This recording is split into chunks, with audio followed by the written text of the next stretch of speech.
welcome to Queen Anne's County Board of Education work session for July the 20th, 2022. Can we stand for the pledge? Allegiance to the flag of the United States of America and to the republic for which it stands, one nation, under God, indivisible, with liberty and justice for all. Everybody's had a chance to look at the agenda. Do I have a motion? So moved. Second. All those in favor say aye. Aye. Okay, we're going to July 13th closed session minutes. Everybody had a chance to look at those? Yes. Mr. Smith, may I make a motion to approve the closed session minutes for July 13th of 2022? Second. Have a motion second. All those in favor say aye. Aye. We've also had a chance to look at the approval minutes for open session July 13th of 22. Yes. Mr. Smith, may I make a motion to approve the open session minutes for July 13th of 2022? Second. Motion second. All those in favor say aye. Aye. Ayes have it. Okay, we'll move on to informational items. Mike, Page.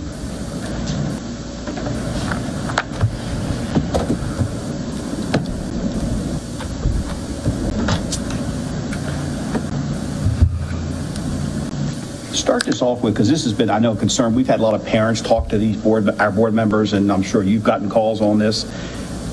This is being mandated by Comar through the state. Yes, sir. Okay. And Not that, I mean, we have liberties to do certain things, but it's being mandated. I mean, this is not a Queen Anne's County thing. It's a state initiative. Correct, and we'll go Understand. But just for the public, so when you see this, this is a good point of reference for people to see this and see what some of the things we face, what we have, what's going on in this world today. Well, good afternoon, everyone. President Smith, Dr. Salins, board members, executive team. For the record, my name is Michael Page. I'm a supervisor of instruction, and today my focus is on comprehensive health instruction.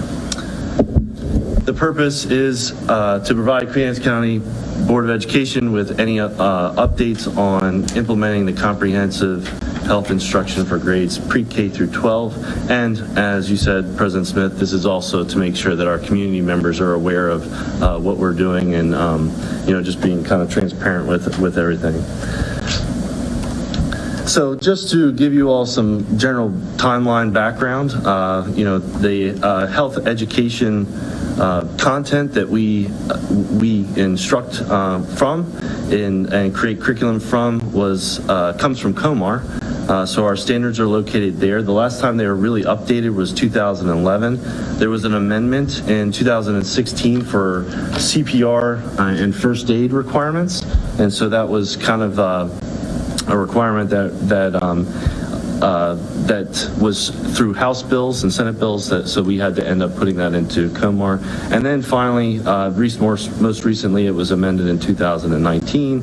As you can see, the standards, we had new national health standards. So when there are new national standards, generally what ends up happening is the state then revises based on those. And so there was a revision period between July 2017 and February 2019. And then, there, as I had mentioned, a lot of the times in health education, especially since I've been here, there has been many incidences where the legislative branch has put in requirements for the school systems, and that is Aaron's Law, the Start Talking Maryland Act, which focuses on heroin and opioids, and then the Boundaries and Consent of 2018. Some of the significant changes that came through that revision are listed here. So the adoption of the new national health standards, there was more emphasis on skills. So nationally, what the research has shown is that just providing students with specific content wasn't necessarily working. So just providing them the information about specific topics in regards to health weren't necessarily the best approach for teaching. And so the national standards, the national committees began to focus more on emphasizing the skills, so it's comprehensive skills-based health instruction. And you can see some of those skills there, and I can read them out loud in terms of analyzing, influencing, accessing information, decision-making, goal-setting, interpersonal communication, self-management, and advocacy. The core concepts are still there, so the mental and emotional health, safety, violence prevention, substance abuse prevention, healthy eating, and family life and human sexuality, and disease prevention and control. Those are mainly the items that we deem in Maryland as some of the more, some other content on top of the skills-based health instruction. Some of the new COMOR that came through, updates language-wise, was that sexually transmitted diseases or sexually transmitted infections and HIV, they were under a opt-out, which was under family life. That has since been removed, so now that is designated under disease prevention. So HIV was underneath an opt-out, but now it is not. The next one is more inclusive language, and this is something that we're seeing with a lot of our contents in terms of the Maryland Family Life and Human Sexuality. We're getting the education shall represent all students regardless of their ability, sexual orientation, gender identity, and gender expression. The next thing that came about, so once we adopted the new standards, the state came out with a framework, and that framework kind of gave advice to the LEAs in terms of how to teach the standards. And that's what we see here. And so this is a comprehensive document that kind of gives the LEAs the idea of how to teach specific standards. But in 2001, in June, they came out with some new framework information, and I just wanted to make sure that this is the piece that we have been asked to kind of revisit and kind of have a conversation about. But this particular framework provides guidance to support local school systems as they make decisions about curricula and instructional material use. It is a document for local school systems to consult as they develop curriculum and is not instructional material itself. The terms used in the document are not used in the classroom unless they are deemed age appropriate and included in the classroom instruction materials. And I just want to make sure that everybody sees that last part, that the age appropriateness is where we're really focusing on. So some of the conversations that we are having, we want to make sure that those conversations are appropriate for that age and that we're gearing our instruction towards that particular audience. Can you do me a favor and just read that last bullet again, just so we have it on the record? Yes, ma'am. It is not instructional material itself. The terms used in the document are not used in the classroom unless they are deemed age appropriate and included in the classroom instructional materials. Thank you. Yes, ma'am. Because I think a lot of people, from what I'm hearing, and myself, read some of this stuff and find it very inappropriate. We don't need to hear this stuff. But you've got to look at the whole thing to see what we can do and can't do. But I mean, it's still, personally, in my own beliefs, but I mean, it is what it is with COMOR. But I just want to make sure parents know what's going on. Correct. I think it's a guiding document, and that's what I think we need to make sure we understand as a whole district and for all the LEAs, that this is a guiding document of all the terms that are out there and all the content that's out there, and each district gets the privilege to use what part of that document that they choose to use and when they choose to use it. So, and if they use any of the content at all in there, so we have to follow COMOR, and we absolutely follow COMOR. This is an additional document that's a guiding recommendation document that we can choose to use or not use. And I think what Mr. Page is trying to say is that we use it when we find it to be age appropriate and only when we find it to be age appropriate. So is it your team that is deciding what is age appropriate, and is that across the school system, or is there some leeway within the schools to make slight changes to the curricula and what they deem to be age appropriate? So yes, so it is the Office of Curriculum Instruction to develop those materials, correct. So we take what we deem appropriate, and then we put those into the classrooms. The specific content, which I'm about to discuss, is family life and human sexuality. That is something that in COMAR, it asks for a committee to be formed and to review those things and to bring them about, to them, propose them to the superintendent. So there is some content that has, and that's the family life, human sexuality, that does have additional requirements upon it. But from school to school, we are consistent in our delivery. So once that's established, it's established consistently so a school can't choose to opt out or opt in or kind of change that, what comes out of curriculum instruction. That's the expected curriculum that they're taught. And actually quite a bit of professional development within the district, and bringing in professional development. Now the district is provided for staff so that they have a very clear, consistent path of how to implement that instructionally. And so, I mean, not to jump, because you're going to say this in the next page, parents have the ability to look at this. Absolutely. So, but you can explain that. Yeah. Yes, sir. So family life and human sexuality is a portion of COMAR that we are required to implement within our LEA. And so just some brief items about family life, human sexuality, which does tend to be the questions that we get from the public. Direct teaching of family life, and that's the abbreviation, FLHS, begins in grade 5, right? So when we begin our family life, human sexuality, that begins in grade 5. Parents and guardians have the opportunity to opt their student out of family life, human sexuality content. Families have the right to view instructional materials for this particular unit.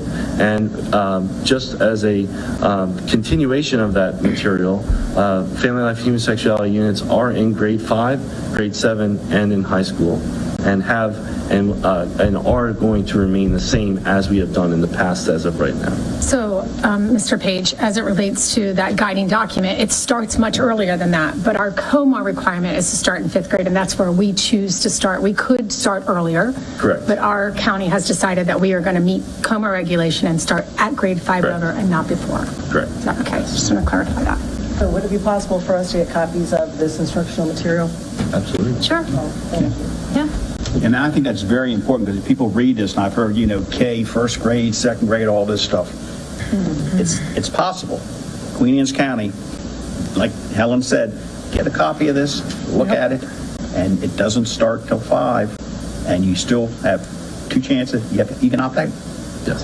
So, Yes. There's notification sent to each family prior to the implementation of these units that articulates what is being taught and how, and it also articulates that they may see the material. It really discusses all their rights when it comes to that material. So they receive that letter, and then they have the opportunity to opt out. And this is kind of a hot topic. But all our instruction thing, parents can, look at this and come to the school system and look at what's being taught and how it's being taught, and see a curriculum. Now, we just don't teach something out of the air. I mean, it's got a lot of, we see things in front of this board all the time. You all are doing stuff. It's just not done in 2 weeks. It's a long process. And being a parent of a recent grad, we do. Our teachers made it available. We went to the schools. We got to see it before our children did and decided if we wanted them to continue in that class or if we wanted to change their class. So thank you very much, because they do make it available for us to review and make a decision.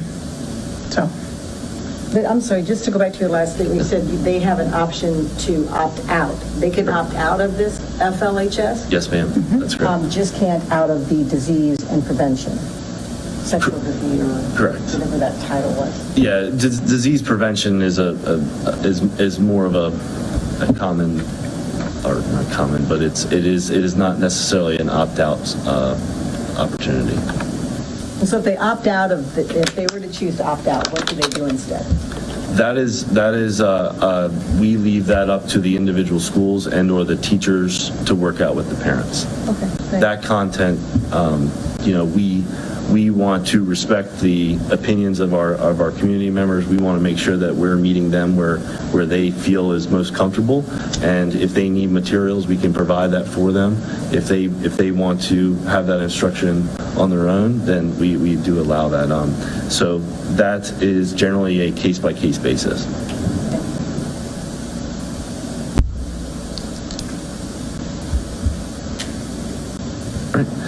And I just wanted to follow up in regards to the graduation requirement as we are continuing to implement our new high school comprehensive health education. This was a change that was brought to the board earlier last year around the same time. We had to very quickly change our credits that our students were receiving. So we moved to a 1 credit of health, which was prior a half. Same thing with physical education that moved from a half to a whole credit also. So just again to reiterate that here, that the change from 1/2 to a full credit, the COMAR was revised for all graduates of 2025. So this is going to be our first cohort of students who will be receiving the 10th grade health education course. Just so you all know, we have been working very diligently on creating that course. We have brought in national presenters in order to train our health teachers at the secondary level on skills-based health instruction. We are geared towards kind of taking away the content-based units and moving towards utilizing those skills and having students really focus on the skill of being a healthy individual rather than just learning healthy facts. Right? And so that's kind of the national trend, and it has been shown to improve students' health in longevity rather than just learning those facts.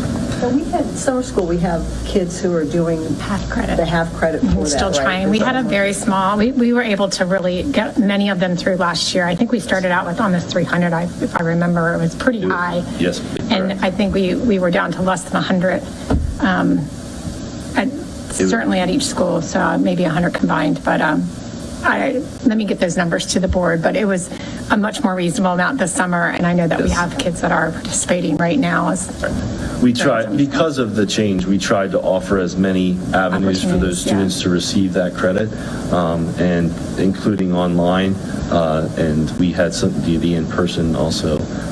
So we did offer plenty of ways for the students who were prior to this COMAR requirement to get that health credit. And then to shift to the new requirement, we were able to add those 4 positions, which really helped to make sure that, we don't take away all the opportunities for upper level health courses and physical education courses by consuming all of our energies at 9th and 10th grade. So adding those additional positions helps us to keep some of those more advanced classes in play, which are really good for our students. Absolutely, and I'm very grateful for that. Yeah. So that is a wonderful opportunity for the high school students. All right, so in conclusion, we'll continue to update you all as we go. And as always, if anybody has any questions, and I know the community members, I've spoken with several that the board members have also, but please do not hesitate to reach out and ask questions. I'm always willing to kind of talk through the items and work through whatever resources you need to see and in order to, again, to make them feel comfortable with what we're doing and meet them where they are. So. I appreciate that. Yeah, thank you so much. Important topic, and we appreciate the detail to I it. remember when we had Dr. Neal was doing a roundtable with the principals. Big was the 2 high schools that they needed extra health teachers. Right, and we were able to. After we went around a circle and back a circle, everybody agreed if it's mandated, it's something. So there's, 2 teachers we have to add. Yeah. Not for numbers, but just because there's. And we ended up having to put really 4 in. So we put 2 health and PE teachers at each school, and to make the schedule really work. Yes. So, even this has complications to parents, it has also financial complications to It does. It was definitely an unfunded mandate that we had to work around and really look hard at our staffing to be able to make it happen. Correct. Any other questions by the board? I think that clears a lot up, and like you said, Thank you. you're available to answer questions if you need to. Absolutely. All right. Thank you. Yes, sir. Thank you. Thank you. Nice to see you, Mr. Page. Nice to see you. Safe return to schools. Dr. Kipler. So a very familiar document to our board members that keeps turning back up. That's right. Good evening, President Smith, Dr. Salins, board members, and executive team. Dr. Matthew Kibler, Director of Accountability and Implementation. What I wanted to do tonight is just sort of share with you again the safe return to in-person instruction and continuity of services plan. We kind of just been calling it the safe return plan for short, working. Just kind of as a reminder, this is something that had to start, I believe, a year ago at this time. For August 21 was the first iteration of this. And every 6 months we have to update this. This is a part of the ESSER requirements, just as we're trying to come out of COVID and return to in-person learning again. We'll have to continue updating this every 6 months through August of 2024. This iteration is due to MSDE on August 15th. It's not something that needs to be voted on or anything. We just wanted to show it to you all, let you see, where we're at in the process. We're still making changes. The biggest change now from the last time we had to submit this in February was we don't have masks anymore. The social distancing is not happening in the classroom. So really the big changes from the February version to now in August are in the health sections. And we're still working with a few more weeks left to make sure we get consistency, put in there what is actually happening in the schools. There are some curricular changes in it as well. Some of the software and programs we're using, things that you all have approved during board meetings and things of that sort. But we wanted to share it with you and happy to take any questions. So we haven't thrown the baby out with the bathwater is what you're trying to say. There's minor changes in here that we are making to simply reflect what truly will be happening as we open schools and as we move out of a COVID pandemic into a normal school day. And a lot of that, again, is wrapped around your health pieces that, we still have to continue to keep in here that masks are optional, but it's not mandated. And we need to make sure that all those things are updated. But no major changes in here to what we've been doing. And this document has come to the board on several occasions. So I don't want you to think that this is all changed and this is all new in here. This is very minor changes that will come to you. And as we're working through them through the August 15th deadline. So MSD is requiring this to every 6 months or something? Yes. Correct. So the one we did 6 months ago, this could replace it in August. Yep. February. You said one example is masks are optional. Yeah, exactly. And if we have to, mandated, but somebody wants to wear one. yes, And we kept it as exactly. optional throughout we still have them and can hand them to people if they want. Yeah, okay, that's interesting. So we still keep masks on hand, and if somebody wants them, they'll have one. Yes. Same with transportation. The athletics is in there as well. Really, that health section is what changed, because it's kind of interesting how it worked. We submitted this in February where there were not many changes, if any, really, in the health section from August to February, and then we removed mask in March. So already a month into this plan, it was kind of Wrong, right. really. It needed to be updated. So we're kind of updating with how we ended the year and then moving forward. And I would imagine, can't see the future, but we probably won't make a lot of changes again in February, kind of like what happened last year. There was very minor changes from August to February of last year. So is this kind of like tied to ESSER funds? Yes. Because they give us money, they want us to make sure we're doing certain guidelines, and all the school systems are. Correct. And so that August 24 for the last version of the plan times with the ESSER funds as well. It's our accountability plan for us, or really of how we're implementing and making sure that we're meeting all the requirements of the grant. So I have a question, if you don't mind. Sure. I'm looking under resources, the very last page. Several of the resources cite Virginia governor. Why is the Virginia, what's that got to do with Maryland? There's several in here that reopening of Virginia schools, Virginia governor allows reopening, state I'm imagining, so we are just updating this plan. This is not starting fresh. Oh, okay. I unfortunately, Okay. was I not was here just- when we first started. I imagine that when the plan was being put together, they were looking at how other districts, Gotcha. states So that would worded be- certain pieces. So we didn't want to take anything like that out. Oh, okay. And actually, The state- resource, like the resource list. Oh, I got you. Okay. The resource as far as it is. Okay. So it could be related into this. It could be thing. related somewhere down the road. Okay, I The appreciate state that. actually gave us a lot of different resources, a list of resources that we could go to kind of pick and choose. Some of And so them we really were- included some of them in here. Just And you so had to they were cite them. Reference Got it. points. Yeah, Thank reference you. points. Thank you for that. Sure. Appreciate it. Absolutely.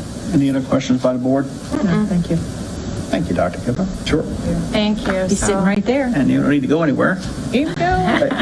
Yay. Well, last We're week you gonna wanted me to tag team walk this. back and come Yeah. back, so I got enough steps Get your in today. steps on. Well, and I kind of asked Dr. Kibler, he's really taken a huge lead on this, and I thank him for all his time and effort, and Mrs. Hudak as well, who kind of was his partner in crime, for lack of better words, to go through the whole process. The board has seen this on a number of occasions, and I just want to reiterate, we had one board member who was invited to every single meeting and participated in the development of questions, in the timeline for implementation, in the interview process of who was going to be selected to do the interviews and who was selected to do focus groups and everything. We also interviewed 2 board members. We brought it to the board during a work session to just say, hey, this is what we've come up with, just FYI.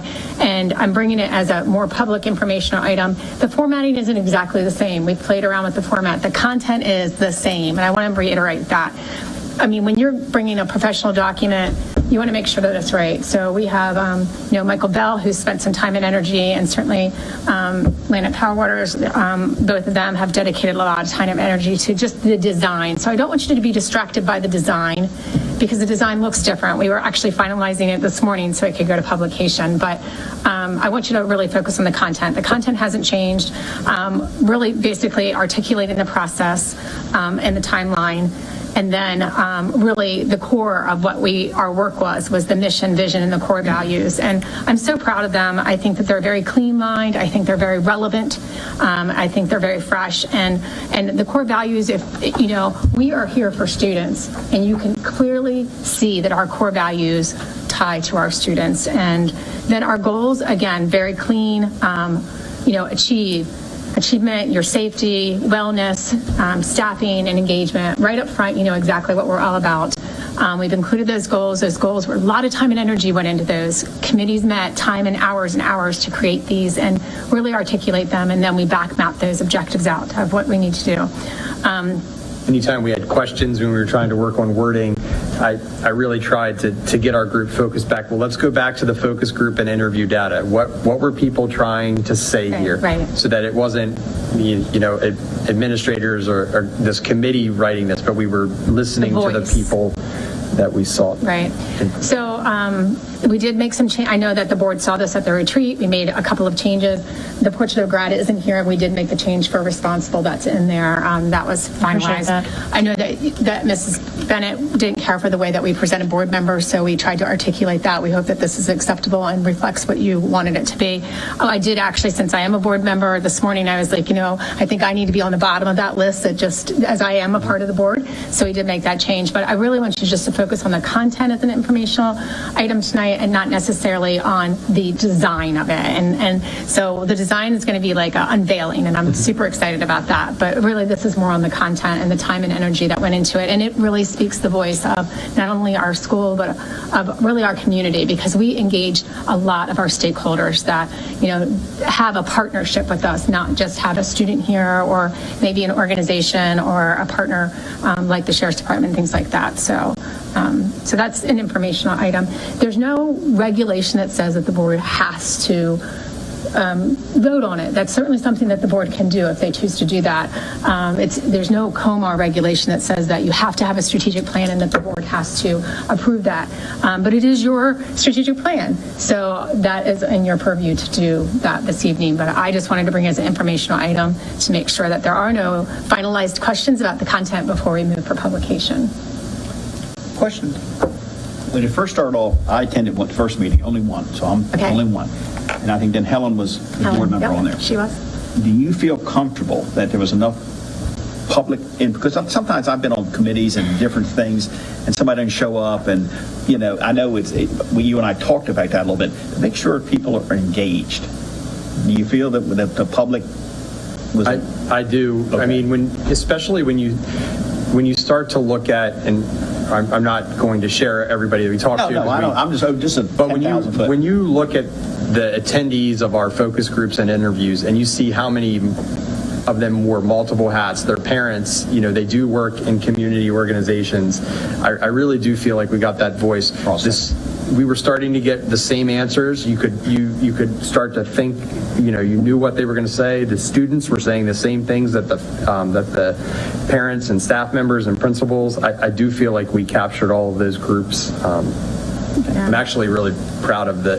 It was a lot of work at the time, like to organize all of those meetings, and it seemed really daunting. But looking back, I feel like we really captured a lot of folks. We got a lot of student voice in there too. Right. I mean, we really did. And it's a buzzword, but everybody, teachers, staff, that's what we're here for, the students. And I just really concerned about that sometimes, and I want to thank you for all you did, because it's hard to corral all this stuff, and it's a lot of work, and it's easy to come up with something, not easy to come up with something that everybody can agree on, and as long as everybody has seen it and done it, I feel pretty good about it. I think we had a couple things that are fine to change, and I guess the one that you just mentioned, we have the board members 1, 2, 3, 4 at large, and we'll have your name as superintendent of schools. Yeah, Okay. yeah. We also did, for the focus groups and interviews, we did a set of pilot questions and interviews and focus groups, and I felt like, and I took that back to the meeting, and that allowed us to look at the responses we were getting to make sure, hey, are these questions giving us the information we need to be able to build something like this? And it was also a time to reflect again, are we hitting every group? What group did we miss in this? And I think we did a real thorough job. Good.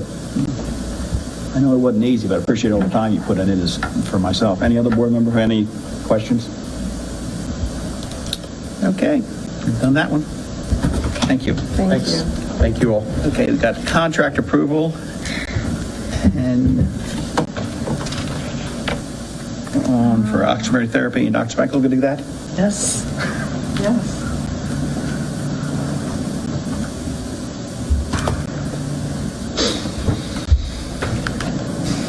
Good evening, President Smith, How you doing? Dr. Salins, board members, and executive team members. I am Marcia Sprankle, Assistant Superintendent, and tonight I'm bringing before you a request to approve the contract for Wendy Carpenter for occupational therapy services. Currently, we can't meet all of the needs of our students because we have quite a few. We have Wendy Carpenter actually is servicing 6 schools right now, and we need to meet the needs of all of our students with disabilities. So we are seeking your approval for this contract. I just had one question. So it's saying that it can be up to the 5 days a week. How many hours a day does she average? It varies depending on the students and what their needs are and what's been identified in their individualized educational plan. So it can vary across the Did she have a spectrum. contract last year, I believe? Do you know? Yes. She did have a contract. Do we have a minimum number of hours for the 95,000 or? I don't, do we? You know. Jane, do we have? Right, it is listed under here in the contract that it shall not exceed an estimated amount of days at 190 days, this It's contract. tied to our teachers. Well, no, I know the days. I was just wondering. You know, Hours. It's It's about 7.5 hours a day is, I think, is what it So she's working the averages. full days. Yeah. On here on. And then for the- traveling. Yes. Correct. It says in here on, which is an agreement sheet, it does say in here for 9450, it's 190 days, 70 hours per day at $495 a day, $62. And this includes, she's an independent contractor. So Yes. no health care benefits, No. so it's high, but it's based on what somebody would be paying if we had to hire somebody. Yeah, And this has been a problem. That's a lot of it has travel. been. It is. It has been a lot. We've struggled with physical therapy and occupational and physical therapy. Speech therapy. And your school psychologists have also been challenging at times, and we've had to go to contract. And, it's our obligation to serve our students. And unfortunately, it looks different in a contractual setting, but you don't have those, the benefits that you have to add to over and above this. This is just the straight contract. And it's 75% of the time is for direct services and 25% for those meetings, conferences. Thank you. That's very helpful. Thank you. Thank you. Of course.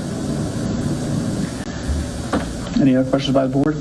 Mr. Smith, may I make a motion to approve the contract for Wendy Carpenter for occupational therapy services? Fiscal impact dollar amount of $96,525. Budget source FY23 restricted and unrestricted operating budget. Second. Motion second. Any further discussion? All those in favor say aye. Aye. Ayes have it. Thank you, Dr. Spangle. Thank you. 25-6, we're moving on. Future meetings, August. I'm sorry. Yes, bring it, please. Go ahead, Helen. Sure. Well, I mean, that's pretty cool. We've got these really very nifty bookmarks, and kindness is not extinct, and I would have to agree with that. It's a great drawing, and it was a first place winner. And I'm sorry, I'm not sure I'm going to be able to pronounce the first name. Is it Reese? I think it is. Reese Goodlow from Kent Island Elementary School. Congratulations. First place winner in the Maryland Judiciary's Conflict Resolution Day Bookmark Art Contest. We have such talented And what's amazing about that is that they were invited to the courthouse to go through a tour of the courthouse and meet the judge, and it was just I got to go, and I learned so much as well. My mind is not with me right now, that she is the 16th judge, and that they Midnight.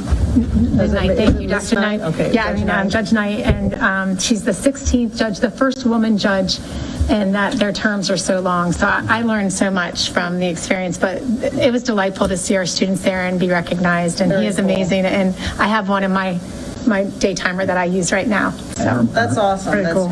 Congratulations. And her mother was a teacher at Queens County High School. Oh, I didn't know that. Huh. Her mother was a teacher. Oh, really? She's Very cool. That's very, very good. great. Thank you, Helen. Okay, our future meetings, August the 3rd will be our regular school board meeting, and we will have a work session on August the 17th at 5 p.m. Does the board have any other things that they'd like to bring up this evening? Have a motion to go into closed session? So moved. Second. Oh, I'm sorry, we're going into closed session, not adjourning open session. Sir, It's longer. Pursuant to the general provisions, Article 3-305 and 3-104, the Board of Education of Queen Anne's County will meet in closed session to discuss the appointment, employment, assignment, promotion, discipline, demotion, compensation, removal, resignation, or performance evaluation of appointees, employees, or officials over whom this public body has jurisdiction, any other matter that affects one or more specific individuals, to consult with counsel to obtain legal advice, and to consult with staff, consultants, or other individuals about pending or potential litigation. Second. Motion second, all those in favor say aye. Aye. Thank you. I make a motion to adjourn the open session. I second. All those in favor say aye. Aye. We'll take a 5-minute break, and the board members and Dr. Sellens will return. Thanks, Mr. Jeff.